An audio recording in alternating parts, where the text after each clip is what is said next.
Hi అండి. Dahi baingan curry అయితే తయారు చేసేసుకుందాం. దహీ బైంగన్ లేదా కర్డ్ బ్రింజల్ పెరుగు వంకాయ ఏ విధంగా ఎలా చెప్పుకున్నా ఏ పేరుతో పిలుచుకున్నా దీని టేస్ట్ అయితే సూపర్గా అల్టిమేట్గా ఉంటుందండి. ఇప్పుడు మనం వీడియోలోకి అయితే వెళ్ళిపోదాం.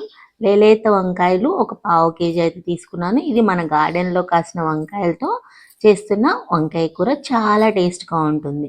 ముందుగా లేత వంకాయలు తీసుకోండి. నాటు వంకాయలు చాలా టేస్ట్గా ఉంటాయి. వాటిని చక్కగా నిలువుగా కట్ చేసుకొని ఉప్పు వేసుకొని దానిలో వేసేసుకోవాలి, లేదంటే కండ్ర వచ్చేస్తుంది.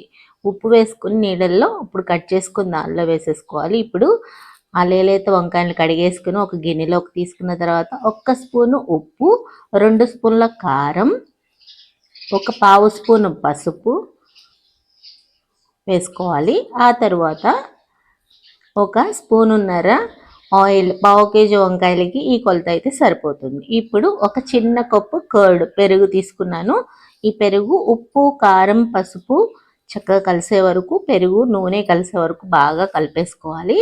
కలిపేసుకున్న తర్వాత దీన్ని ఒక మందపాటి బాండి తీసుకొని దానిలో అయితే ట్రాన్స్ఫర్ చేసేసుకోవాలి. స్టవ్ అంటించాల్సిన అవసరం లేదు.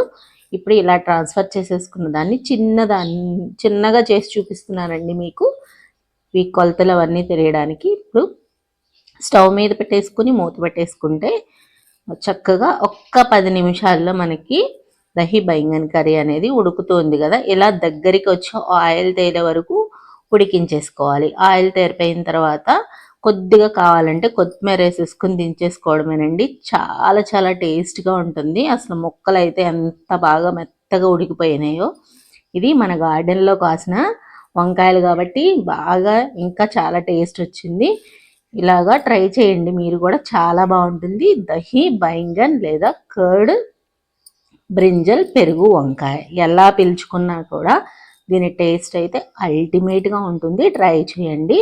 ఇప్పుడు కర్రీ వేసేసుకొని టేస్ట్ చూసానండి, సూపర్గా ఉంది. మీరు కూడా ఇలాంటి రెసిపీస్ ట్రై చేసి ఫీడ్బ్యాక్ అయితే ఇవ్వండి. ఫస్ట్ టైం మన ఛానల్ చూస్తున్న వారు సబ్స్క్రైబ్ చేసి గంట సింబల్ ప్రెస్ చేయండి. ఒక్క లైక్ అయితే ఇవ్వండి. థ్యాంక్ యూ అండి. Thank you for watching.